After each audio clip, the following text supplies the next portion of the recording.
There are certain loves that don't ask for permission. They don't arrive gently. They don't wait for you to be ready. They enter your life as if they've already been invited by something deeper than your conscious mind. You may feel drawn to this person instantly, without explanation. You may feel a sense of recognition that bypasses logic. It feels less like choosing and more like remembering. This kind of love does not fit neatly into your life. It disrupts it. Your routines change. Your emotional landscape changes. Even your sense of who you are begins to shift. Things you once cared about lose their urgency. Things you never questioned suddenly feel unstable. This is not ordinary love. This is the love that rearranges your inner world. Carl Jung believed that some relationships do not exist to make us happy. They exist to make us conscious. Their purpose is not comfort, stability, or permanence. Their purpose is confrontation with the parts of ourselves we have not yet met. At first, this love feels extraordinary. There is intensity, depth, emotional electricity. Conversations feel endless. Silence feels meaningful rather than awkward.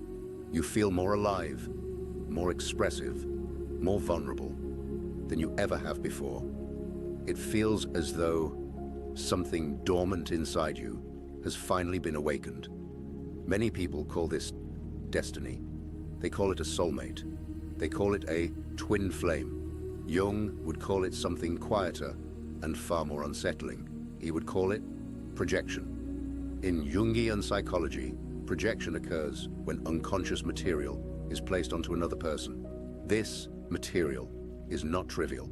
It includes unrealized potential, buried longing, forgotten creativity, unresolved wounds, and disowned parts of the self. When projection occurs in love, the other person becomes more than who they are. They become a symbol, a carrier of meaning, a mirror for something within you that has been waiting to be seen.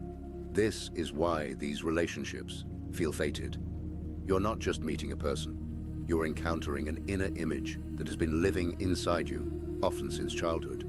Jung spoke of the anima and animus, the inner feminine and masculine figures of the psyche. These archetypal images shape attraction, longing, and emotional charge. When someone strongly activates these figures, the experience feels overwhelming. You feel magnetized. You feel understood. You feel as though life itself has suddenly become meaningful again.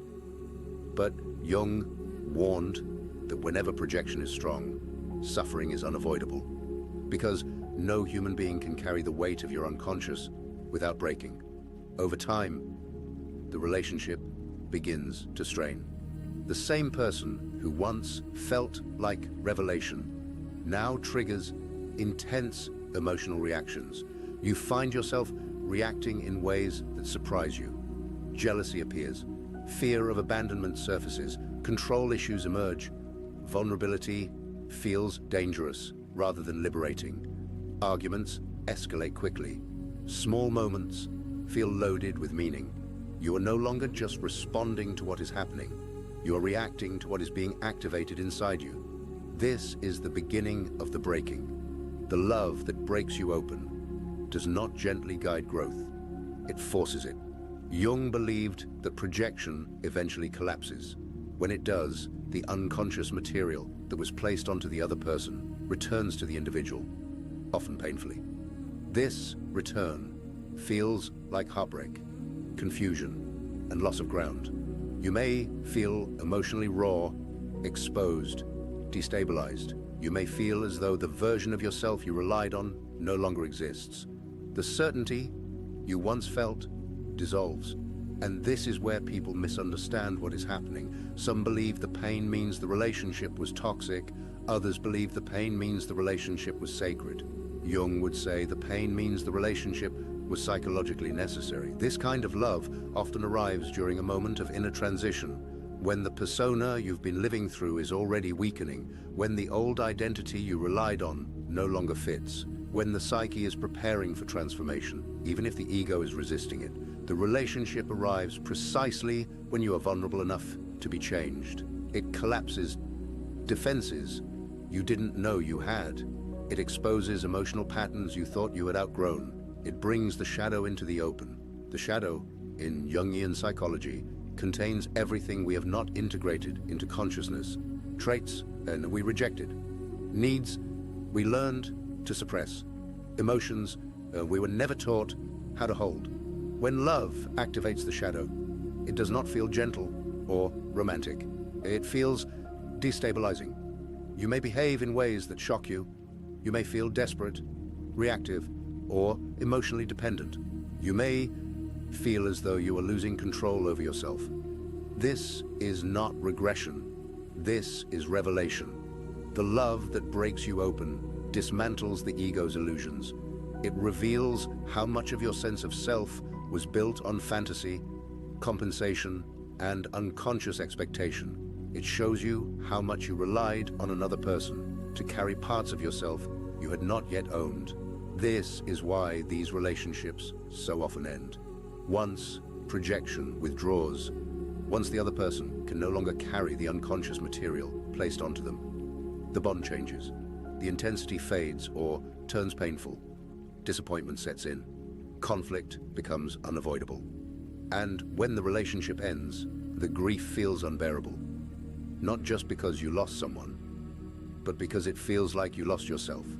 Life feels drained of meaning. The future feels empty. You may feel lost in a way that no distraction can fix. Jung would say this feeling is accurate, but misunderstood. What you are grieving is not only the person. You are grieving the death of a psychological illusion, the illusion that another person could complete you, the illusion that wholeness comes from fusion rather than integration, the illusion that salvation arrives from outside. This is the moment that determines whether the love breaks you open or simply breaks you. If the pain is avoided, the pattern repeats. Another intense connection appears, another destined love, another cycle of projection and collapse. But if the pain is faced consciously, something profound begins to unfold. The energy that was projected outward slowly returns inward. You begin asking deeper questions. Why did this affect me so deeply? What part of me did they awaken? What did I give away that now needs to be reclaimed? Jung believed this stage marks the beginning of individuation, the process of becoming whole. Individuation is not about independence or emotional detachment. It is about reclaiming the parts of yourself that were unconsciously outsourced to others. It is about integrating the shadow rather than projecting it. This integration is slow and often painful. After the relationship ends, many people enter a period of emptiness. Motivation disappears, identity feels unstable, life feels muted. Jung described this as a necessary psychological descent, a symbolic death of the old self. The self that lived through illusion must dissolve. This is why the aftermath often feels darker than the relationship itself. But beneath the surface, something essential is happening. The psyche is reorganizing itself. Slowly, the qualities you once experienced only through the other person begin to emerge internally. The depth, the intensity, the creativity, the emotional range, the sense of meaning. You realize something unsettling and liberating at the same time. What you loved in them was not created by them. It was activated by them. This realization marks a turning point. You stop seeking intensity for its own sake. You stop confusing chemistry with destiny. You stop mistaking emotional charge for truth. Love becomes quieter, slower, less intoxicating, but more real. Jung believed this marks the transition from infantile love to mature love. Infantile love says, I love you because I need you. Mature love says, I need you because I love you. The love that breaks you open destroys the first so the second can emerge. After this transformation, relationships change. You no longer seek someone to rescue you from yourself. You no longer need another person to give you meaning. You can tolerate distance, difference, and imperfection. without collapsing. This does not make love less meaningful. It makes it honest. You can see another person as they are. Not as a symbol, not as a solution, not as a projection. And you can allow yourself to be seen the same way. Jung believed this is the only ground on which lasting love can exist. So, if you have experienced a love that shattered you, one that felt inevitable, intense, and impossible to forget, Jung would not tell you it was a mistake. He would tell you it was an initiation. It initiated you into self-knowledge. It initiated you into responsibility for your inner life. It initiated you into a deeper form of love. The question is not why it ended. The question is what it opened. If you integrate what was revealed, if you reclaim the parts of yourself that were projected outward, then that love does not remain a wound. It becomes a threshold. You do not move on by forgetting. You move on by becoming. This is the love that breaks you open, not to destroy you, but to return you to yourself.